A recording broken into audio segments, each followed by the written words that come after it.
Sibuk temen gua. Langsung aja gua buka. Balik lagi ke Sulukasi Bungkap yang gak biasa dungkap.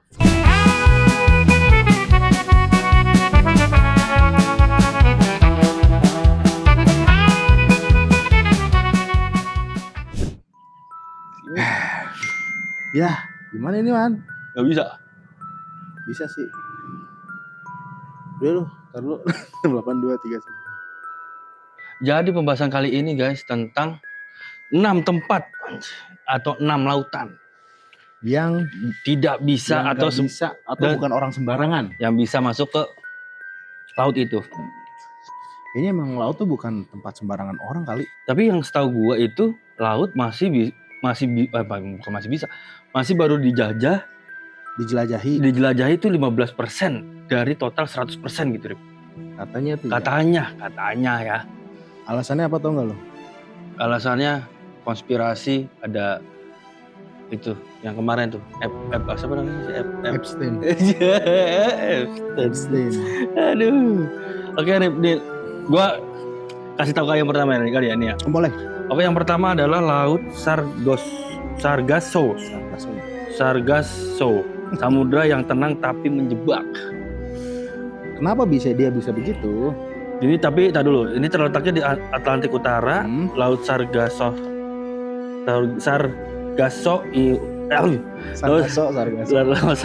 unik karena tidak memiliki garis pantai. Ia dikelilingi arus besar Samudra Atlantik. Ciri berbahayanya dipenuhi dengan rumput laut sargassum. Nah dia tuh yang tebel tuh, Wan. Gue liat videonya dia jadi rumput lautnya tuh ngambang di atas laut. Jadinya berarti lu tahu ini nggak yang lumut hijau gitu? Bukan lumut hijau sih, tanaman laut, tanaman air yang suka di atas tuh. Iya tahu. Oh mungkin itu kali ya, banyak gitu, kayak gitu ya. Banyak, tapi dia tebel-tebel emang, gede-gede. Warnanya tuh kalau nggak salah ya coklat gitu-gitulah, coklatan lah. Emang. Jadi sepanjang lu lihat tuh rumputnya di atas itu, di atas laut tuh. Seru banget sih. Nah. Terus arus melingkar besar, North Atlantic Gyre. Gimana sih terus itu baca? Iya gitu kali. Gyre. Sama satu lagi ada terpencil jauh dari jalur penyelamatan. Secara historis, pelaut zaman dahulu takut terjebak di sini karena kapal bisa terhambat oleh rumput laut dan angin yang melemah. Anginnya nggak kencang dia. Berarti tahu nggak lu pelaut zaman dulu kagak bisa manggil angin ya?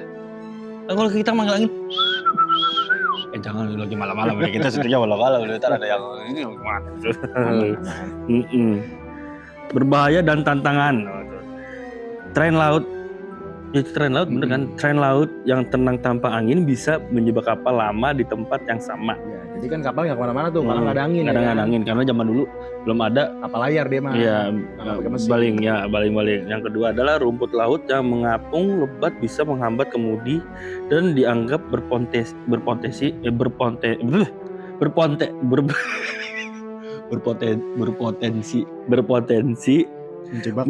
menjerat kapal walau bukan ancaman fisik ekstrem seperti ombak besar. Yang ketiga, tempat ini sering digambarkan dalam legenda sebagai daerah di mana kapal bisa hilang atau ditemukan tanpa awak. Kisah yang memperkuat kesan mistis laut ini. Intinya bukan ombak besar yang membuat berbahaya, tapi isolasi dan kondisi tenang yang ekstrim yang bisa melumpuhkan kapal lama tanpa persediaan. Oh iya, hitungannya ya karena terhambat dari rumput itu, ya kan, rumput tetangga, kan dari rumput tetangga, jadi angin juga sedikit, jadi nggak bisa terus jalan. Jadi dari zaman dulu emang udah banyak kapal-kapal yang kejebak di situ dan ditemukan tanpa awak. Nggak ada orang, mungkin orangnya baru mati atau pada bunuh diri. Serem banget ya. Gitu. Nah yang kedua, ini adalah wilayah laut Somalia. Kita tahu kan, Somalia itu adalah wilayah bajak laut. Itu kalau nonton videonya serem-serem. Itu yang film diceritain kisah nyata tuh serem banget tuh, yang dibajak terus kaptennya sampai ngikut. Filmnya apa sih, Kapten Phillips apa gitu, gue lupa. Nah, mungkin kalau misalnya kalian tahu bisa langsung di komentar aja. Nah, wilayah laut Somalia ini masih bagian dari Samudra Hindia. Deket ya, nggak jauh-jauh banget berarti ya. Sempat menjadi pusat pembajakan paling berbahaya di dunia pada awal tahun 2000-an. Nah, mereka ini nih adalah orang-orang yang punya senjata, Wan. Jadi takut. Mereka sekarang bahkan nyamar jadi tukang sayur, jadi tukang apa, tapi di bawahnya tuh senjata. Tuh. Ya mungkin di YouTube juga banyak kan, Dip, yang model-model kapal gede terus sampingnya tuh kapal kecil yang ini lo kayak mau ini enggak, tapi di atas itu tuh udah siap-siap.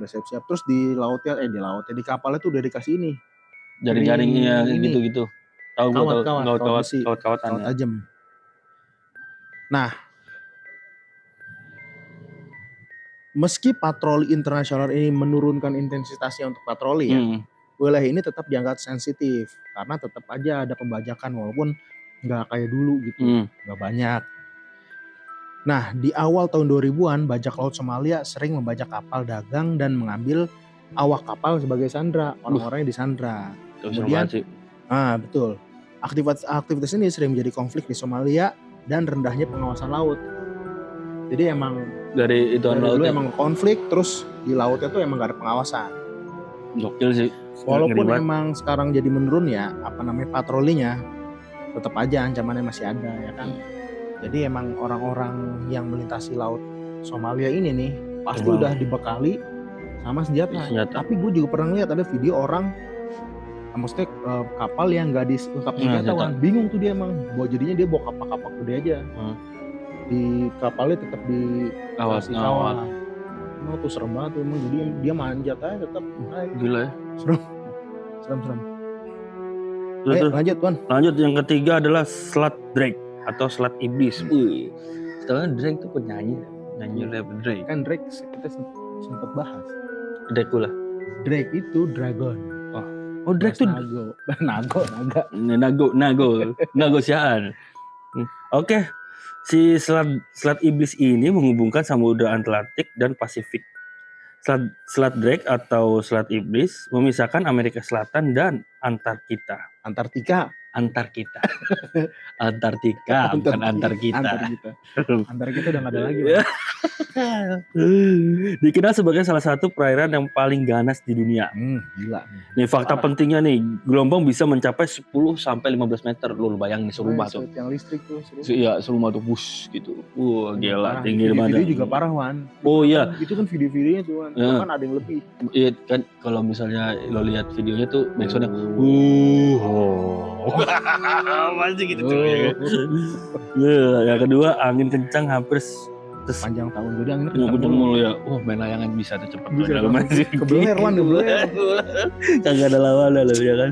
Yang ketiga itu tidak ada daratan besar yang menahan arus. Berarti emang ya laut lepas aja ya. Banyak pelaut menyebut ujian terakhir sebelum mencapai Antartika.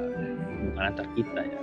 Berarti ujiannya itu sebelum lo bisa mencapai Antartika, lewatin dulu laut gitu. Itu. Waduh, laut Drake. Banyak sih. Kalau nggak salah di situ tempat-tempat yang inian kerang Alaska, kepiting Alaska bukan sih? Alaska. Oh Alaska ya. Ini kan Antarkita ya. Apa yang membuatnya ekstrim ya tadi satu dari jalur laut tersibuk yang tidak terhalang daratan, artinya angin dan gelombang tidak pernah tertahan. Ya. Yang kedua, arus sangat kuat dengan kedalaman ribuan meter dan gelombang yang bisa mencapai puluhan meter. Kombinasi yang ketiga, kombinasi angin, gelombang tinggi dan suhu dingin membuat saat ini menjadi ujian terberat bagi awak kapal ya. Banyak pelaut yang mengatakan ini adalah daerah di mana laut tak kenal ampun, bahkan dibandingkan kawasan legendaris seperti segitiga Bermuda. Mungkin kalau segitiga Bermuda emang kagak bisa masuk kali ya. Segitiga Bermuda nanti kita bahas. Oh ya ada nih, pokoknya ada. Oke lanjut Trip, ini yang keempat nih. Yang keempat adalah Laut Hitam. Drake. Ini Laut Hitam nih terletak di antara Eropa dan Asia. Asia Eropa. Laut Hitam memiliki karakter yang unik. Ciri berbahayanya yaitu badai itu bisa muncul cepat. Maksudnya nggak ada waktunya, nggak ada waktu badai nih. Tiba-tiba aja bisa. Terus tiba-tiba bisa langsung badai gitu ya. Gerimis. Terus lapisan bawah lautnya mengandung hidrogen sulfida beracun. Kemudian arus permukaan tidak stabil. Wah, jadi kacau udah terombang. Tergoyang-goyang aja ya. Iya, di lautnya ada udara beracun lah, serem banget lah. Meski bukan lautan paling mematikan, perubahan cuaca mendadak membuatnya berisiko bagi pelayaran kecil ya, kapal-kapal kecil lah, yang nggak ada perlengkapan lebih hebat gitu. Nah, cuaca yang berubah cepat bisa menciptakan badai mendadak dan ombak tinggi. Terus arus bawah laut yang membuat perbedaan suhu bisa mempengaruhi stabilitas kapal. Bisa di kapal. Nah itu dia. Kapal goyang kapten. Emang serem tuh. Serem. Lautnya beracun soalnya. Kalau iya benar. Dia kan keluar beracun. Lu kan kalau misalnya di laut kan bau-bau ini. Anginnya angin laut. Sedangkan anginnya itu beracun. Angin malam. Itu anggur merah ya, salah ya. Itu salah bukan angin. Bukan angin malam. Ayo Wan, terakhir belum nih segitiga bermuda. Ini yang 5 nih guys nih. Segitiga bermuda zona misteri Atlantik. Wah, kenapa pas banget ya bagian gue Atlantik nih ya kan? Terletak di wilayah antar Miami, Bermuda dan Puerto Rico. Purwokerto. LA, tunggu LA. Lenteng. Legenda mengatakan yang pertama nih, kapal dan pesawat hilang tanpa jejak. Yang kedua, kompas berputar tidak normal. Yang ketiga cuaca berubah drastis. Namun secara ilmiah wilayah ini memiliki lalu lintas kapal yang sangat padat. Cuaca tropis dan badai cepat terbentuk. Yang ketiga itu arus teluk Gulf Stream sangat kuat. Kisah dan realitasnya itu sejak abad 20 kawasan ini populer sebagai daerah di mana banyak kapal dan pesawat dilaporkan hilang secara misterius. Versi legenda sering menyebut medan magnet aneh, fenomena supranatural atau wilayah waktu yang kacau. Namun analisis ilmiah modern menunjukkan bahwa sebagian besar insiden dapat dijelaskan oleh cuaca ekstrim, kesalahan manusia, dan karakter arus laut normal. Nih faktanya nih, tapi nih ada faktanya deh. Segitiga bermuda menarik perhatian karena kombinasi lalu lintas laut dan udara yang tinggi serta cuaca tropis yang dapat berubah cepat, bukan karena fenomena supranatural yang sudah terbukti. Jadi emang kita selalu mengaitkan segitiga bermuda ini adalah setan, ditarik jin, sarang iblis, istana iblis. Tapi padahal enggak, karena emang di sana ada medan magnet yang membuat kompas, terus badai angin itu tuh nggak menentu di sana. Betul. Jadi dari dulu banyak kapal laut ataupun pesawat yang hilang tanpa jejak. Padahal ya. Dan sebenarnya kalau menurut gua itu apa ya? Kalau segitiga bermuda ya, Rip. Konspirasinya kan itu tempat alien. Iya. Jadi lautnya tuh bisa kebuka gitu. Terus masuk. Serem banget. Betul. Nah, yang terakhir lanjut. Tanjung Harapan atau bahasa Inggrisnya Cape of Good Hope. Nah, ini nih pertemuan dua samudra. Letaknya ada di Afrika. Yang terkenal sejak era pelayaran abad ke-15. Nah, kenapa laut ini berbahaya? Nah, betul. Karena pertemuan dua arus yaitu Atlantik dan Hindia.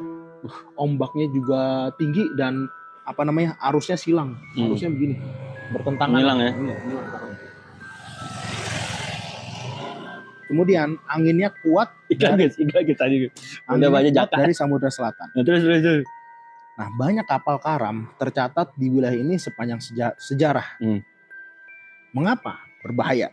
Ya, yang tadi gelombang tinggi dan ombak tak terduga, angin kencang, dan banyak kapal karam di perairan ini karena kondisi laut yang tidak terduga, jadinya banyak kapal karam dan kapal-kapal kecil yang zaman dulu ya, yang nggak bisa menampung kekuatan badai.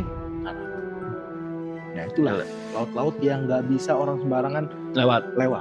Orang-orang profesional doang dan udah siap mati. Tapi bukannya kalau misalnya ke laut tuh udah kayak ini nggak sih? Sama kayak pilot gitu, kayak udah ya harus siap mati gitu. Pilot kalau jatuh ke bawah laut kapal ya iya kan. Tapi kan kalau misalnya namanya umur kita nggak ada yang tahu guys ya, enggak gitu. Kayak orang zaman dulu haji gitu. Naik kapal dulu. Makanya bisa sebulan gitu ya. Bulan. Jadi ya izin pamit ke keluarganya udah izin meninggal aja gitu. Soalnya nggak ada jaminan ya kan. Oke guys, mungkin segini aja karena situasi hujan. Kalian mungkin bisa lihat ada rintik-rintik. Nah, semoga bermanfaat. Jangan lupa like, share, dan subscribe. Sampai ketemu lagi di episode selanjutnya. Dah, bye.